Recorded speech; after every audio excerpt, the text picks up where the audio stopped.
My name is Mike Cohan. I'm from Montana, USA. I served in the Army in Vietnam many years ago.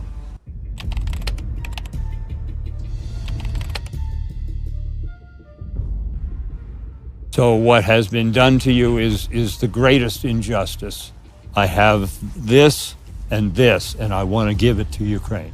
I believe that eventually the Russians will use chemical weapons. They always do, especially when they're backed into a corner, and you are being very good at backing them into a corner.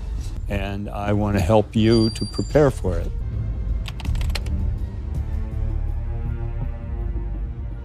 I could die here. If I do, it will be among men who say, Russian warship, go f yourself.